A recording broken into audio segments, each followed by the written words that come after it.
नमस्कार। श्रीमद् वाल्मीकि रामायण अखंड पाठ में स्वागत है आपका। आज हम पढ़ रहे हैं किष्किंधा कांड से तृतीय सर्ग है, तीसरा सर्ग। और इस सर्ग में है हनुमान जी का श्री राम और लक्ष्मण से वन में आने का कारण पूछना और अपना तथा सुग्रीव का परिचय देना। श्री राम का उनके वचनों की प्रशंसा करके लक्ष्मण को अपनी ओर से बात करने की आज्ञा देना तथा लक्ष्मण द्वारा अपनी प्रार्थना स्वीकृत होने से हनुमान जी का प्रसन्न होना। तो चलिए प्रारंभ करते हैं आज का पाठ।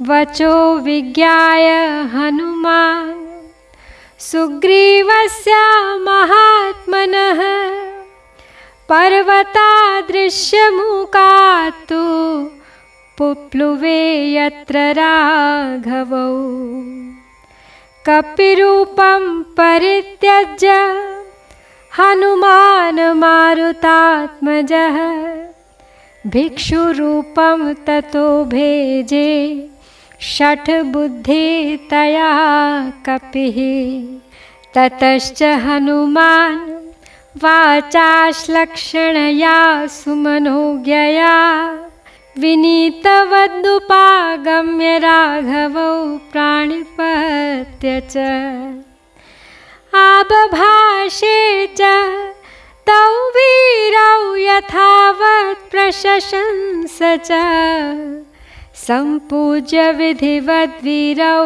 हनुमान् वानरोत्तमः उवाच कामतो वाक्यं मृदु सत्य पराक्रमौ राजर्षिदेव प्रतिमौ तापसौ संशित व्रतौ। तो महात्मा सुग्रीव के कथन का तात्पर्य समझकर हनुमान जी ऋषिमुख पर्वत से अब उस स्थान की ओर उछलते हुए चल दिए जहाँ वे दोनों रघुवंशी बंधु विराजमान थे। तो पवन कुमार वानर वीर हनुमान ने यह सोचकर कि मेरे इस कपि रूप पर किसी का विश्वास नहीं जम सकता, तो उन्होंने अपने उस रूप का परित्याग किया और भिक्षु एक सामान्य तस्वी का रूप धारण कर लिया। वैसे भी वो गुप्तचर बनकर जा रहे थे, तो अपने वेश को तो बदलना अनिवार्य ही था उनके लिए। तदनंतर हनुमान ने विनीत भाव से उन दोनों रघुवंशी वीरों के पास जाकर उन्हें प्रणाम करके मन को अत्यंत प्रिय लगने वाली मधुर वाणी में उनके साथ वार्तालाप आरंभ किया। तो वानर शिरोमणि हनुमान ने पहले तो उन दोनों वीरों की यथोचित प्रशंसा की, फिर विधिवत उनका पूजन आदर सत्कार करके स्वच्छंद रूप से मधुर वाणी में कहा कि हे वीरों, आप दोनों सत्य पराक्रमी राजर्षियों और देवताओं के समान प्रभावशाली तपस्वी तथा कठोर व्रत का पालन करने वाले जान पड़ते हैं। कौन है आप? अपना परिचय दीजिए। देशं कथम इमं प्राप्तौ भवन्तौ वरवर्णिनौ त्रासयन्तौ मृगगणानन्यांश वनचारिणः पम्पातीररुहान् वृक्षान् वीक्षमाणौ समन्ततः इमां नदीं शुभजलां शोभयन्तौ तरस्विनौ धैर्यवन्तौ सुवर्णाभौ कौयुवां चिरवाससौ निःश्वसन्तौ वरभुजौ पीडयन्ता विमाः प्रजाः सिंह विप्रेक्षितौ वीरौ महाबलपराक्रमौ शक्रचापनिभे चापे गृहीत्वा शत्रुनाशनौ श्रीमन्तौ रूपसम्पन्नौ वृषभश्रेष्ठविक्रमौ हस्तिहस्तोपमभुजौ द्युतिमन्तौ नरर्षभौ। तो आगे कहते हैं हनुमान, राम और लक्ष्मण को संबोधित करते हुए कि आपके शरीर की कांति बड़ी सुंदर है। आप दोनों इस वन्य प्रदेश में किस लिए आए हैं? वन में विचरने वाले मृग समूहों तथा अन्य जीवों को भी त्रास देते, पंपा सरोवर के तटवर्ती वृक्षों को सब ओर से देखते और इस सुंदर जल वाली नदी सरीखी पंपा को सुशोभित करते। आप दोनों वेगशाली वीर कौन हैं? आपके अंगों की कांति सुवर्ण के समान प्रकाशित होती है। आप दोनों बड़े धैर्यशाली दिखाई देते हैं। आप दोनों के अंगों पर चीर वस्त्र बहुत अधिक शोभा पा रहा है। आप दोनों लंबी श्वास खींच रहे हैं, भुजाएं विशाल हैं। आप अपने प्रभाव से इन वन के प्राणियों को पीड़ा दे रहे हैं। बताइए आपका क्या परिचय है? आप दोनों वीरों की दृष्टि सिंह के समान है। आपके बल और पराक्रम महान प्रतीत होते हैं। इंद्रधनुष के समान महान शरासन धारण करके आप शत्रुओं को नष्ट करने की शक्ति रखते हैं। आप कांतिमान और रूपवान हैं। आप विशालकाय सांड के समान मंद गति से चलते हैं। आप दोनों की भुजाएं हाथी की सूंड के समान जान पड़ती हैं। आप मनुष्यों में श्रेष्ठ और परम तेजस्वी प्रतीत होते हैं। परिचय दीजिए अपना। प्रभया पर्वतेन्द्रो असौ युवयोरवभासितः राज्यार्हावमर प्रख्यौ कथम देशम इहागतौ पद्मपत्रे क्षणौ वीरौ जटामण्डलधारिणौ अन्योन्यसदृशौ वीरौ देवलोकादिहागतौ यदृच्छयैव सम्प्राप्तौ चन्द्रसूर्यौ वसुन्धरा विशालवक्षसौ वीरौ मानुषौ देवरूपिणौ सिंहस्कन्धौ महोत्साहौ समदाविवगो वृषौ आयताश्च सुवृत्ताश्च बाहवः परिघोपमाः सर्वभूषणभूषार्हाः किमर्थं न विभूषिताः उभौ योग्यावहं मन्ये रक्षितुं पृथ्वीमिमाम्। तो हनुमान जी आगे कहते हैं उनकी प्रशंसा करते हुए कि आप दोनों की प्रभा से गिरिराज ऋष्यमुख जगमगा रहा है। आप लोग देवताओं के समान पराक्रमी और राज्य भोगने के योग्य हैं। भला इस दुर्गम वन प्रदेश में आपका आगमन कैसे संभव हुआ? आपके नेत्र प्रफुल्ल कमल दल के समान शोभा पाते हैं। आप में वीरता भरी है। आप दोनों अपने मस्तक पर जटा मंडल धारण करते हैं और दोनों ही एक दूसरे के समान हैं। हे वीरों, क्या आप देवलोक से यहाँ पधारे हैं?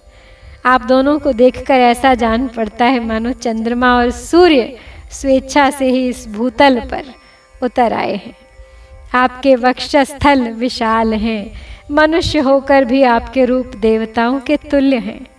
आपके कंधे सिंह के समान हैं। आप में महान उत्साह भरा हुआ है।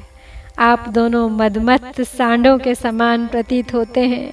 भुजाएं विशाल सुंदर गोल गोल और परिघ के समान सुदृढ़ हैं। ये समस्त आभूषणों को धारण करने के योग्य हैं, तो भी आपने इन्हें विभूषित क्यों नहीं किया है? मैं तो समझता हूँ कि आप दोनों समुद्रों और वनों से युक्त तथा विंध्य और मेरु आदि पर्वतों से विभूषित इस सारी पृथ्वी की रक्षा करने योग्य हैं। ससागर वनाम कृत्स्नाम विंध्य मेरु विभूषिताम इमे च धनुषी चित्रे श्लक्ष्णे चित्रानुलेपने प्रकाशेते यथेन्द्रस्य वज्रे हेम विभूषिते सम्पूर्णाश्च शितैर्बाणैस्तूणाश्च शुभदर्शनाः जीवितान्तकरैर्घोरैर्ज्वलद्भिरिव पन्नगैः महाप्रमाणौ विपुलौ तप्तहाटकभूषणौ खड्गावेतौ विराजेते निर्मुक्तभुजगाविव एवं मां परिभाषन्तं कस्माद्वै नाभिभाषतः सुग्रीवो नाम धर्मात्मा कश्चिद् वानरपुङ्गवः वीरो विनिकृतो भ्रात्रा जगद्भ्रमति दुःखितः। आगे कह रहे हैं हनुमान उनसे कि आपके ये दोनों धनुष विचित्र, चिकने तथा अद्भुत अनुलेपन से चित्रित हैं। इन्हें सुवर्ण से विभूषित किया गया है, अतः ये इंद्र के वज्र के समान प्रकाशित हो रहे हैं। प्राणों का अंत कर देने वाले सर्पों के समान भयंकर तथा प्रकाशमान तीखे बाणों से भरे हुए आप दोनों के तूणीर तरकश बड़े सुंदर दिखाई दे रहे हैं। आपके ये दोनों खड्ग बहुत बड़े और विस्तृत हैं। इन्हें पक्के सोने से विभूषित किया गया है। ये दोनों कैंचुल छोड़कर निकले हुए सर्पों के समान शोभा पाते हैं। हे वीरो, इस तरह मैं बारंबार आपका परिचय पूछ रहा हूँ, आप लोग मुझे उत्तर क्यों नहीं दे रहे हैं। यहाँ सुग्रीव नामक एक श्रेष्ठ वानर रहते हैं जो बड़े धर्मात्मा और वीर हैं। उनके भाई वाली ने उन्हें घर से निकाल दिया है, इसलिए वे अत्यंत दुखी होकर सारे जगत में मारे मारे फिरते हैं।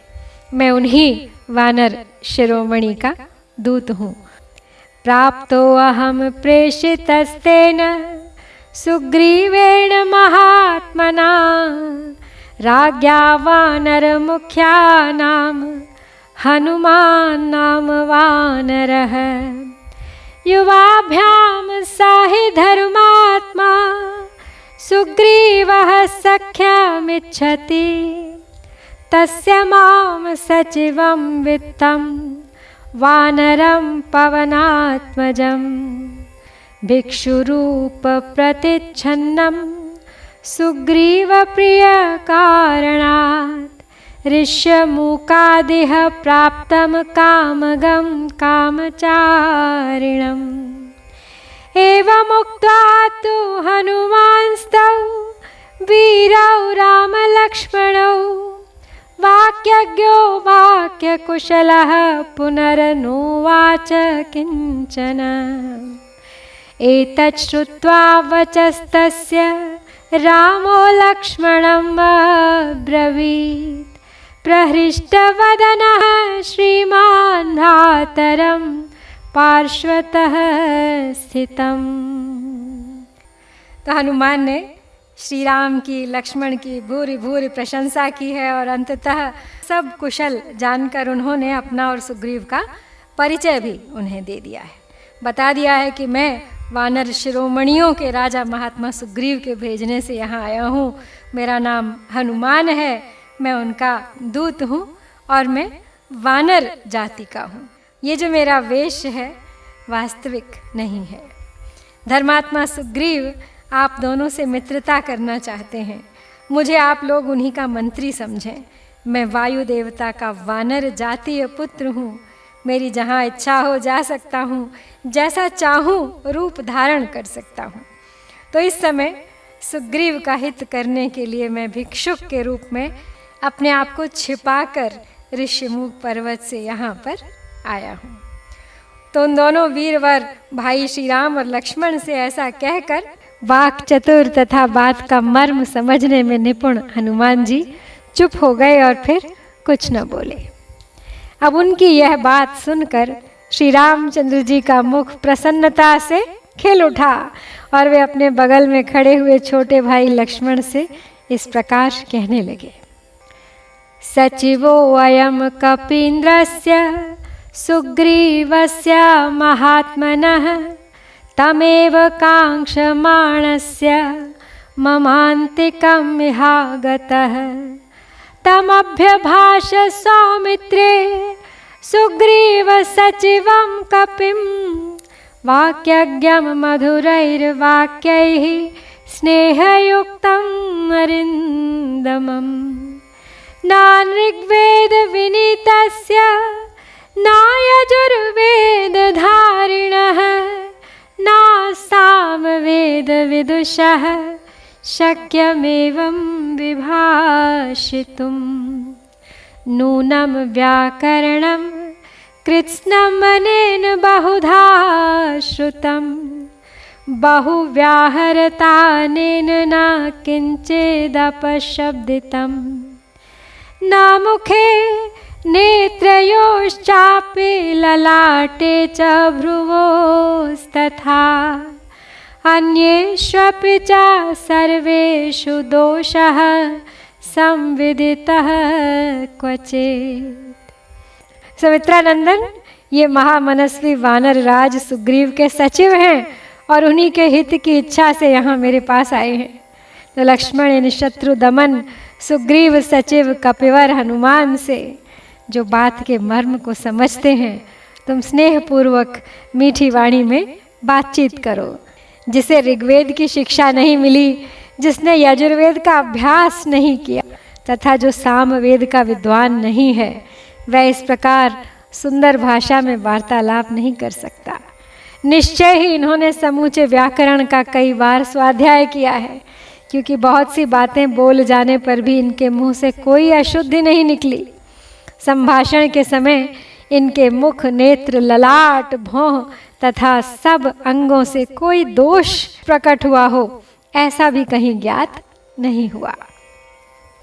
अविस्तरम संदिग्धम विलंबितम अव्यथम उरस्थम कंठगम वाक्यम वर्तते मध्यम स्वरम संस्कार क्रम संपन्नाम अद्भुताम विलंबिताम उच्चारयति कल्याणीम वाचम हृदय हर्षिणीम अनया चित्रया वाचा त्रिस्थान व्यंजनस्थया कस्य नाराध्यते चित्तमुद्यता सेररेरपि एवं विधो यस्य दूतो न भवेत् पार्थिवस्य तु सिद्धयन्ति हि कथं तस्य कार्याणां गतयो नघ एवं गुणगणैर्युक्ता यस्य स्युः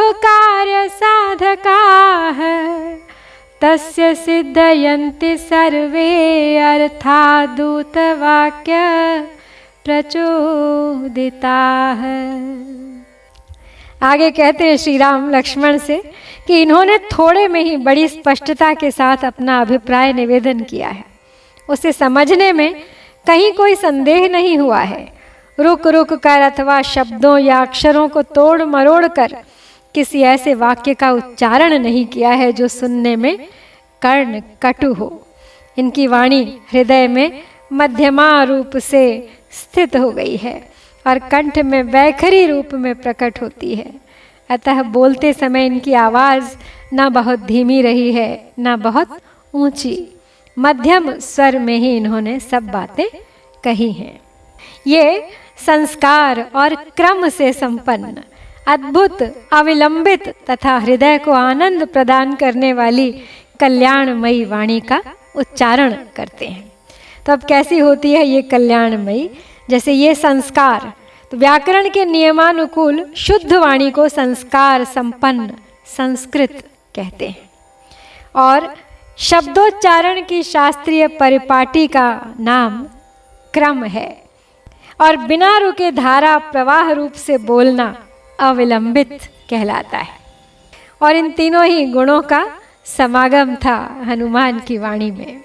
हृदय, कंठ और मूर्धा, इन तीनों स्थानों द्वारा स्पष्ट रूप से अभिव्यक्त होने वाली इनकी इस विचित्र वाणी को सुनकर किसका चित्त प्रसन्न न होगा। वध करने के लिए तलवार उठाए हुए शत्रु का हृदय भी इस अद्भुत वाणी से बदल सकता है। हे निष्पाप लक्ष्मण, जिस राजा के पास इनके समान दूत ना हो तो उसके कार्यों की सिद्धि कैसे हो सकती है। जिसके कार्य साधक दूत ऐसे उत्तम गुणों से युक्त हों, उस राजा के सभी मनोरथ दूतों की बातचीत से ही सिद्ध हो जाते हैं। एवं मुक्तस्तु सौमित्रिः सुग्रीव सचिवं कपिम् अभ्यभाषत वाक्यज्ञो वाक्यज्ञं पवनात्मजम् विदितानौ गुणा विद्वान् सुग्रीवस्य महात्मनः तमेव चावाम मार्गावह सुग्रीवं प्लवगेश्वरम् यथा ब्रवीषे हनुमन् सुग्रीववचनादिह तत्तथा हि करिष्यावो वचनात् तव सत्तम। तत्तस्य वाक्यं निपुणं निशम्य प्रहृष्टरूपः पवनात्मजः कपिः मनः समाधाय जयोपपत्तौ सख्यं सदा कर्तुमेशताभ्याम्। तो श्री रामचंद्र जी के ऐसा कहने पर वाक्यज्ञ यानी बातचीत की कला जानने वाले, उसमें निपुण सुमित्रानंदन लक्ष्मण, बात का मर्म समझने वाले पवन कुमार सुग्रीव सचिव कपिवर हनुमान से इस प्रकार बोल उठे। बोले, हे विद्वान, महामना सुग्रीव के गुण हमें ज्ञात हो चुके हैं। हम दोनों भाई वानर राज सुग्रीव की ही खोज में यहाँ आए हैं। हे साधु शिरोमणि हनुमान जी, आप सुग्रीव के कथनानुसार यहाँ आकर जो मैत्री की बात चला रहे हैं वह हमें स्वीकार है। हम आपके कहने से ऐसा कर सकते हैं। तो लक्ष्मण के यह स्वीकृत सूचक निपुणता युक्त वचन सुनकर पवन कुमार कपिवर हनुमान बड़े प्रसन्न हुए। उन्होंने सुग्रीव की विजय सिद्धि में मन लगाकर उस समय उन दोनों भाइयों के साथ उनकी मित्रता कराने की इच्छा की। तो इस प्रकार हनुमान जी राम लक्ष्मण से मिल लिए हैं उनका, और दोनों ने एक दूसरे का परिचय पा लिया है। संदेह का कहीं कोई स्थान नहीं है। यहाँ पर हम श्री वाल्मीकि निर्मित आर्ष रामायण आदि काव्य के किष्किंधा कांड में तीसरा सर्ग संपन्न करते हैं। इत्यार्षे श्रीमद् रामायणे वाल्मीकिये आदि काव्ये किष्किंधा कांडे तृतीयः सर्गः। ओम श्री सीतारामचंद्राभ्यां नमः।